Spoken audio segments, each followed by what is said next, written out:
समस्या में ही समाधान है। यह एक ऐसा मंत्र है जिसे हम सभी ने कहा है या सुना है, लेकिन क्या यह सच है? बहुत से लोग समस्याओं के सामने खड़े होकर बस इंतजार करते रहते हैं, आशा करते हैं कि समस्याएं अपने आप हल हो जाएंगी। यह एक सामान्य सोच है कि समस्या से बचने का सबसे अच्छा तरीका है कि हम इंतजार करें और उम्मीद करें कि समस्या खुद ही ठीक हो जाएगी। लेकिन क्या यह सच है? क्या वाकई मुश्किलों का सामना करना और उनसे निपटना इतना आसान है? इस वीडियो में हम बात करेंगे कि समस्याओं के सामने खड़े होकर इंतजार करना सबसे अच्छा विकल्प नहीं है। हम आपको सिखाएंगे कि समस्याओं का सामना करना उन्हें हल करने का सही और प्रभावी तरीका है। इस वीडियो के माध्यम से हम सीखेंगे कि हमारी मेहनत, समर्पण और सही दिशा में कदम बढ़ाने से ही समस्याएं हल हो सकती हैं। तो इस वीडियो को देखें और सीखें कि समस्याओं का सामना करना और उन्हें हल करना ही सच्चा समाधान है। तो चलिए शुरू करते हैं। दोस्तों, बहुत समय पहले की बात है। एक राज्य का राजा बहुत चिंतित था क्योंकि उसकी पत्नी का जन्मदिन नजदीक आ रहा था। यूं तो कहने को वह राजा था, लेकिन फिर भी उनके वैवाहिक जीवन में हजारों प्रकार की समस्याएं थीं। परंतु राजा जन्मदिन पर अपनी पत्नी को एक ऐसा उपहार देना चाहता था कि जिससे उनके जीवन में जो दुख है वह कम से कम उस दिन के लिए दूर चला जाए। वह अपनी पत्नी को खुश करना चाहता था, किंतु आपने देखा होगा कि यह कार्य बहुत ही मुश्किल है, क्योंकि हम आज तक किसी को खुश नहीं कर पाए। हम चाहे लाख कोशिशें ही क्यों न कर लें, लेकिन हम कभी किसी को खुश नहीं कर पाते, क्योंकि यह खुशी हमारे पास नहीं है और न ही सामने वाले के पास है, जो हमारे पास है ही नहीं। वो हम किसी और को कैसे दे सकते हैं? अर्थात अगर आपको किसी दूसरे को खुशी देनी है तो सबसे पहले आपको खुश होना होगा, आपको खुश महसूस करना होगा, अर्थात वह खुशी आपके पास होनी चाहिए, तभी तो आप किसी और को खुश रख सकते हैं। एक दिन राजा ने सभी दरबारियों को दरबार में उपस्थित होने का आदेश दिया और साथ ही सभी मंत्रीगण भी वहां पर उपस्थित थे। तभी राजा ने सभी से सुझाव मांगा कि आखिर वह किस प्रकार अपनी पत्नी को जन्मदिन पर खुश कर सकता है। आखिर वह उन्हें कैसा उपहार दे जिस कारण राजा की पत्नी खुश हो सके। वहां पर उपस्थित सभी लोग अपने मन की बातें राजा से बताते हैं, परंतु राजा को वहां पर उपस्थित किसी भी व्यक्ति का कोई सुझाव पसंद ही नहीं आया। एक दिन संध्या के वक्त राजा अपने रथ से कहीं जा रहा था। तभी रास्ते में उसने एक बहुत ही सुंदर मूर्ति देखी। वह मूर्ति बहुत ही सुंदर और आकर्षक थी। उसे देखकर ऐसा प्रतीत होता था मानो उस मूर्ति में जान हो। उस मूर्ति को देखकर राजा बहुत प्रसन्न हुआ और वह तुरंत ही मूर्तिकार के पास पहुंचा और राजा उस मूर्तिकार से कहता है, तुम तो बहुत बड़े कलाकार हो, तुम्हारी मूर्तियों में चांद नजर आती है। ऐसा प्रतीत होता है कि तुम्हारी मूर्तियां जीवित हैं। हम तुम्हारी इन मूर्तियों को देखकर बहुत प्रसन्न हैं। हम चाहते हैं कि तुम्हारी सारी मूर्तियां हमारे दरबार में शामिल हों। यह सुनकर वह मूर्तिकार बहुत प्रसन्न हुआ, जैसे उसे कोई खजाना मिल गया हो। लेकिन तभी राजा ने उस मूर्तिकार से एक और बात कही, देखो, मैं चाहता हूं कि तुम मेरे दरबार में शामिल हो जाओ, किंतु उससे पहले तुम्हें हमारे लिए हमारी रानी की ऐसी मूर्ति बनानी होगी जिसे देखकर वह खुश हो जाए और अपने सारे दुख दर्द भूल जाए। और यदि तुम ऐसा न कर सके तो मैं तुम्हारा सर धड़ से अलग कर दूंगा। राजा के मुख से यह सुनकर मूर्तिकार घबरा गया। उसके पसीने छूट गए।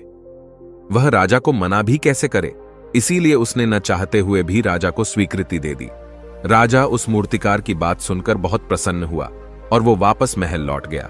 लेकिन उधर दूसरी तरफ जो मूर्तिकार अब तक बहुत प्रसन्न था, जो अपने मन से मूर्तियां बनाया करता था, जो हमेशा खुश रहता था, अब वह दुखी हो गया था। वह गहरे दुख में चला गया था।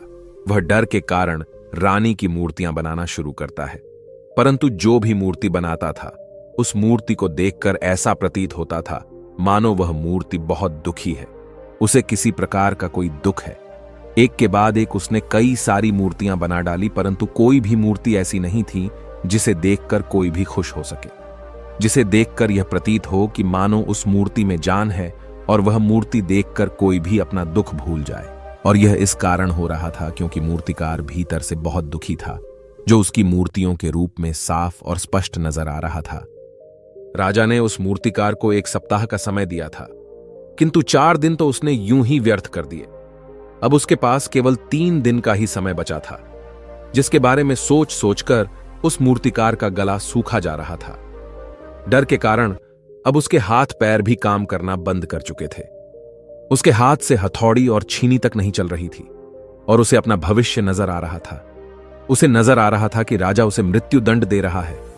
उसके बाद उसके परिवार का क्या होगा, उसके परिवार को कौन संभालेगा। यह सोच सोचकर उस मूर्तिकार का मन बैठा जा रहा था। तभी उसने एक योजना बनाई। वह अपने परिवार को साथ लेकर रात ही में गांव छोड़कर चला जाएगा। यह सोचकर वह तुरंत घर लौटा। उसने सारा सामान बांधा, अपनी पत्नी और अपने बच्चों को भी तैयार किया। वह जैसे ही घर से निकलने वाला था कि तभी उसने देखा कि राजा के सिपाही वहां पर तैनात है। यह देखकर वह मूर्तिकार और भी घबरा गया। वह समझ नहीं पा रहा था कि क्या करे।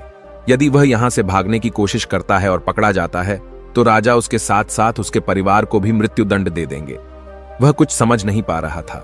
तभी वह जमीन पर बैठ गया और रोने लगा और अपनी पत्नी से कहता है, अब से तुम्हें बच्चों का ख्याल रखना होगा। मेरा और तुम्हारा साथ यहीं तक था, क्योंकि राजा ने जिस प्रकार की मूर्ति का मुझे आदेश दिया है, मैं उस प्रकार की मूर्ति नहीं बना पा रहा।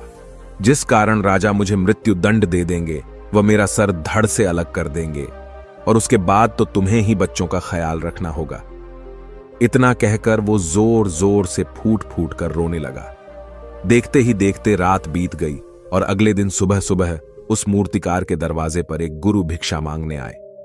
मूर्तिकार ने उन्हें भिक्षा लाकर दी तो मूर्तिकार बहुत परेशान लग रहा था, जिसे देखकर गुरुवर उस मूर्तिकार से कहते हैं, बेटा, हमारे जीवन में दुख और सुख तो आते ही रहते हैं।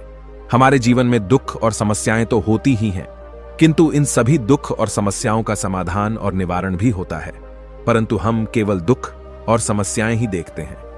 उन दुख और समस्याओं के छिपे निवारण और समाधान को हम कभी नहीं देख पाते। यदि तुम ध्यान से देखोगे तो हर समस्या का समाधान है और हर दुख का निवारण भी है। मैं यह अच्छी तरह जानता हूं कि तुम यहां से अपनी पत्नी और बच्चों को लेकर भाग जाना चाहते थे, किंतु ऐसा हो नहीं सका। उस मूर्तिकार ने जब गुरु के मुख से यह बातें सुनी तो वह उनके चरणों में जा गिरा और हाथ जोड़कर उन गुरुवर से कहता है, हे गुरुवर, आप ही बताइए मैं क्या करूं। राजा ने मुझे मूर्ति बनाने का आदेश दिया है, किंतु मैं चाहकर भी मूर्ति नहीं बना पा रहा, और यदि मैंने मूर्ति नहीं बनाई तो राजा मुझे मृत्यु दंड दे देंगे और उसके बाद मेरे परिवार का क्या होगा, उनका ख्याल कौन रखेगा। तभी गुरुवर उस मूर्तिकार से कहते हैं, बेटा, आंख बंद कर लेने से कुछ नहीं होने वाला, क्योंकि दुख और समस्याएं तो वहीं की वहीं खड़ी रहती हैं। ध्यान देने और कर्म करने से सब कुछ बदल जाता है। यदि तुम केवल आंखें बंद करके यह सोचोगे कि तुम्हारी समस्याएं चली जाएंगी तो ऐसा कभी नहीं होगा। इतना कहकर उन गुरुवर ने उस मूर्तिकार के कानों में कुछ कहा और उसके बाद वह वहां से चले गए।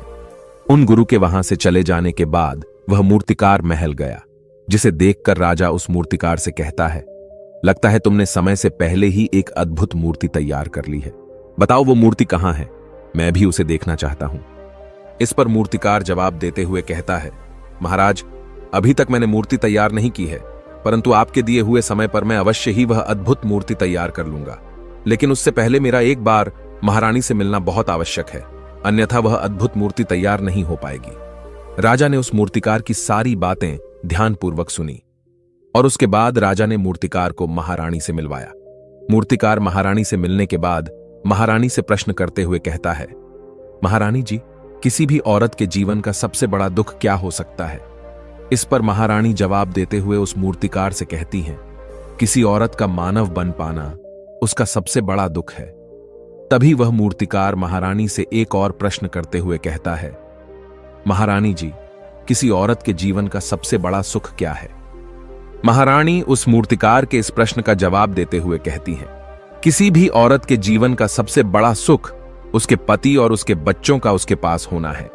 महारानी के मुख से अपने प्रश्नों का जवाब जानकर मूर्तिकार बहुत प्रसन्न हुआ और उनसे आज्ञा लेकर वह वापस अपने घर लौट आया और अब से वह दिन रात उस मूर्ति पर काम करने लगा। देखते ही देखते पूरे 3 दिन पूरे हो गए। आखिरकार रानी के जन्मदिवस वाले दिन वह मूर्तिकार उस मूर्ति को लेकर राजमहल पहुंचता है। लेकिन अब राजा के मन में यह बेचैनी थी कि पता नहीं उस मूर्तिकार ने आखिर कैसी मूर्ति बनाई होगी, पता नहीं वह मूर्ति महारानी को पसंद आएगी भी या नहीं। इस प्रकार के कई प्रश्न राजा के मन में चल रहे थे। राजा के मन की बेचैनी लगातार बढ़ती ही जा रही थी, लेकिन उधर दूसरी तरफ राजा को उस मूर्तिकार पर पूर्ण विश्वास भी था क्योंकि राजा ने पहले ही उस मूर्तिकार के हाथों की कला देखी हुई थी। इसलिए एक तरफ उनके मन में यह भी विचार चल रहे थे कि उस मूर्तिकार ने जरूर ही अद्भुत मूर्ति बनाई होगी। वह मूर्ति सफेद कपड़ों से ढकी हुई थी। तभी राजा ने उस मूर्ति की ओर इशारा करते हुए रानी से कहा, यह आपका जन्म दिवस का तोहफा है, इसे कबूल करें। उसके बाद रानी ने अपने हाथों से उस मूर्ति से वह कपड़ा हटाया और उस मूर्ति को देखते ही रानी की आंखों से आंसू बहने लगे। और यह देखकर राजा को ऐसा प्रतीत हुआ कि मानो महारानी को यह मूर्ति पसंद नहीं है। इसलिए राजा ने तुरंत ही क्रोधित होकर अपने सिपाहियों को आदेश दिया और उस मूर्तिकार को बंदी बनवा लिया। लेकिन तभी महारानी राजा से कहती हैं, रुकिए, इस मूर्तिकार ने तो मेरा दुख और सुख एक ही मूर्ति में निकाल दिया है। इस मूर्ति में मेरे पति मेरे साथ है और मेरे हाथ में मेरा बच्चा है। इससे सुंदर मूर्ति मैंने आज तक नहीं देखी। ये बहुत ही लाजवाब है, अद्भुत है। इससे सुंदर तोहफा मेरे लिए और कोई नहीं हो सकता। काश ऐसा मेरे जीवन में वास्तव में हो जाए, मेरे पति भी मेरे साथ हों और मेरे हाथों में मेरा बच्चा हो। महारानी की ये सारी बातें सुनकर और मूर्ति को देखकर राजा को अपनी गलती का एहसास हुआ। राजा अपनी प्रजा और अपने साम्राज्य की देख रेख में इतना व्यस्त रहता था कि वह कभी अपनी पत्नी को समय नहीं दे पाता था, जिस कारण राजा की आंखों से आंसू बहने लगे और दरबार में उपस्थित सभी लोग वह मूर्ति देखकर हैरान। आज तक किसी ने भी ऐसी सुंदर और जीवित मूर्ति नहीं देखी थी, जिसमें सुख और दुख एक साथ नजर आ रहे हों।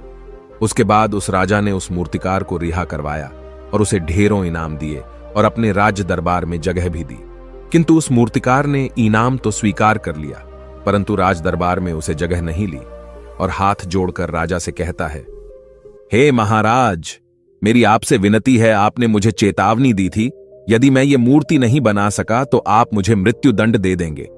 किंतु मैं आपसे बस इतना ही कहना चाहता हूं, हम में से चाहे कोई भी प्राणी क्यों ना हो, सभी के प्राण उतने ही कीमती है जितना कि आपका या महारानी के हैं। इसीलिए किसी को भी बिना दोष के दंड नहीं देना चाहिए। मेरी पत्नी ने मुझसे कहा था कि राजा की दोस्ती और दुश्मनी दोनों ही अच्छी नहीं है, इसीलिए मुझे आपके राज दरबार में कोई स्थान नहीं चाहिए। मैं अपनी छोटी सी दुनिया में बहुत खुश हूं। मैं अपने छोटे से परिवार के साथ बहुत खुश हूं। मैं आज तक जो करता आया हूं मुझे वह पसंद है और मैं अपने पूरे जीवन काल वही करना चाहता हूं। मैं जैसा हूं, जिस हाल में हूं, मुझे बहुत प्रसन्नता है कि मैं आज इतना खुशहाल इंसान हूं। अब मुझे आज्ञा दीजिए। इतना कहकर वह मूर्तिकार वहां से चला गया। दोस्तों, इसी प्रकार हमारे जीवन में भी बहुत बड़े बड़े संकट और दुख आते जाते हैं, किंतु वास्तव में तो यह दुख और संकट हमें कुछ सिखाने के लिए आते हैं। किंतु हम तो केवल उन दुख और समस्याओं को ही देखते रह जाते हैं। हम उनका निवारण खोजने का तनिक भी प्रयास नहीं करते। और जब हम दुख के समय क्रोध करते हैं तो हम वास्तविकता में अपना ही नुकसान कर लेते हैं। जो व्यक्ति समझदार होते हैं वह अपने दुख और परेशानियों से यह सबक सीख ही लेते हैं कि उन्हें विषम परिस्थितियों में शांत रहकर उन दुखों का निवारण करना चाहिए, उन समस्याओं का समाधान करना चाहिए।